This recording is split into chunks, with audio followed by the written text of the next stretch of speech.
Equipo número 6, conformados por Alison Medina, que hablará de los fluidos, Jacqueline Ortiz, ella se encargará del calor, Juan Mendoza con la electricidad y Daniel Muñoz acerca del movimiento ondulatorio.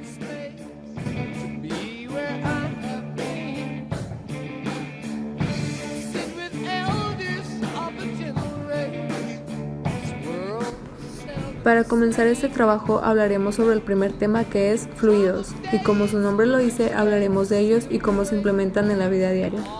Tal vez no sepan, pero en los fluidos se encuentran lo que es la fuerza, volumen y densidad de una materia. En este caso, el agua de las tuberías, que es nuestro primer tema de etapa 1. Personalmente he notado que depende mucho de las sustancias que estemos trabajando para saber la densidad que tiene y el volumen con el que cuenta, ya que no es la misma para cada una de ellas.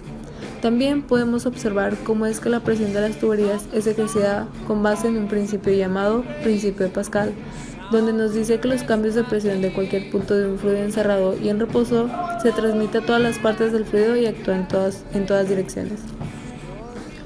E incluso la física no solo es utilizada en las tuberías, sino también en algo tan simple como es el beber un vaso con agua y hielos. Por ejemplo, podemos observar que al poner un hielo en agua, este puede estar flotando en la superficie o en medio de la sustancia debido a su presión.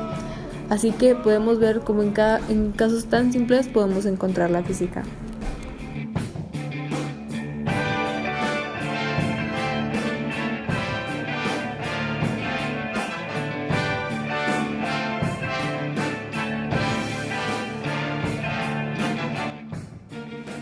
La termodinámica es la parte de la física que estudia las transferencias de calor, la conversión de la energía y la capacidad de los sistemas para producir trabajo.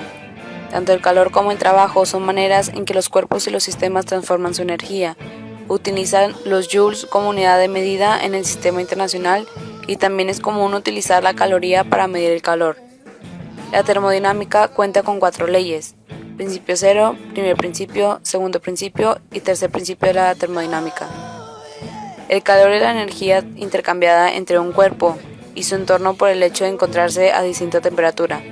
El calor, como el trabajo, es energía en tránsito, por lo que se puede entender también como un método para transferir energía. Refrigeración ambiental en edificios e instituciones. La refrigeración es la producción de frío de bajas temperaturas, por ejemplo, en espacios interiores en los edificios, y consiste en un proceso de eliminación de calor, en este caso, de un espacio, reduciendo así la temperatura del ambiente y logrando que sea inferior a la de su entorno. Por último, hablamos de los fenómenos atmosféricos. Estos son los que ocurren dentro de la atmósfera, como es el viento, nubes, precipitaciones y fenómenos eléctricos, donde se encuentran las auroras polares y tormentas eléctricas. El viento es el desencadenante de la mayoría de los fenómenos que ocurren. Este fenómeno se debe principalmente por las variaciones que existen en la temperatura y densidad del aire de unos lugares a otros, que va desde las zonas de aire más frío hasta las zonas de aire más caliente.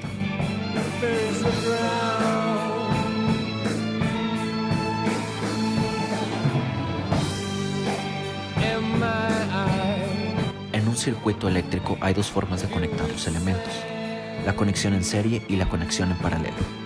La última, por los cuales todos los sistemas eléctricos de casas, comercios o fábricas están formados por uno o más circuitos de la misma. Un circuito eléctrico es en el cual un cable conecta una fuente de electricidad a un dispositivo eléctrico, el cual puede ser un foco, lavadora o televisor, por mencionar algunos. La disposición de los mismos es lo que define la tipología del circuito como serie o paralelo. Los circuitos en serie son los cuales todos sus elementos están en la misma línea. La mayoría de los que usan este tipo de circuitos son los aparatos eléctricos que funcionan gracias a baterías como una linterna. El cable discurre continuamente desde el borne positivo de la pila hasta el borne negativo, pasando por el interruptor y objeto. En este tipo de circuitos, si se quitara un dispositivo o fallara, la corriente dejaría de fluir debido a que todos los elementos forman parte del circuito. Si las luces de una casa fueran con este circuito, solo se tendría un interruptor que prendiera todas las luces a la vez, y si llegara a fundirse una, habría que cambiarla para tener luz de nuevo. En el circuito en paralelo, todos los conectores de entrada y terminales de salida coinciden entre sí. Esto nos beneficia, ya que en caso de uno fallar, la corriente no deja de fluir hacia el resto de los elementos. Gracias a este tipo de circuitos, en los hogares se puede tener varios enchufes y la posibilidad de que muchos elementos estén conectados a la red sin que sea necesario estar encendidos a la vez. También la tensión que alimenta cada elemento, que en nuestro caso es 220 voltios o 240 voltios, se mantiene constante, algo que no sería posible con el circuito en serie ya que su tensión cae cada que pasa por un elemento. Según la ley de Ohm, la cual es tensión es igual a la intensidad que recorre el circuito por la resistencia del mismo, al ser la tensión constante y la resistencia cada vez más pequeña, la intensidad aumenta proporcionalmente y con ella la temperatura, lo que, si aumenta por encima de un valor determinado, podría ocasionar un incendio. Para evitar estas situaciones existen mecanismos de seguridad como fusibles o interruptores automáticos que cortan la electricidad cuando la temperatura ya aumentó por sobre el umbral ajustado.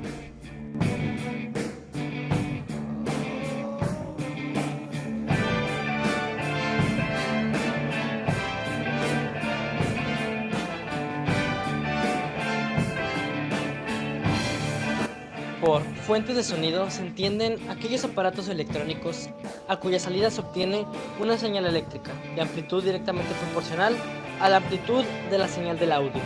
Esta señal eléctrica solo ha de ser amplificada convenientemente y conectada a unos altavoces para ser escuchada. El sonido se transmite en cualquier medio, ya sea sólido, líquido o gaseoso, pero no en el vacío. Cuando se produce una vibración sonora, el sonido no llega a nuestros oídos de inmediato, sino que tiene que encontrar un camino para poder llegar. Un ejemplo de la transmisión que del sonido en el agua son las ballenas, al mandar ondas para comunicarse. En los sólidos, cuando golpeamos una tabla de madera, las ondas pasan por la tabla. La rapidez de propagación del sonido está relacionada con las variables físicas propias del material, como la densidad, la temperatura, la presión, entre otros. En el caso de los medios gaseosos, como el aire, las vibraciones son transmitidas de un punto a otro mediante choque entre las partículas que constituyen el gas. De este modo, cuando mayor sea la densidad del gas, mayor será la rapidez de la onda. La rapidez del sonido varía muy poco con la temperatura en los sólidos y líquidos. Sin embargo, en los gases, aumenta con la temperatura porque se incrementa la probabilidad de los choques entre las moléculas.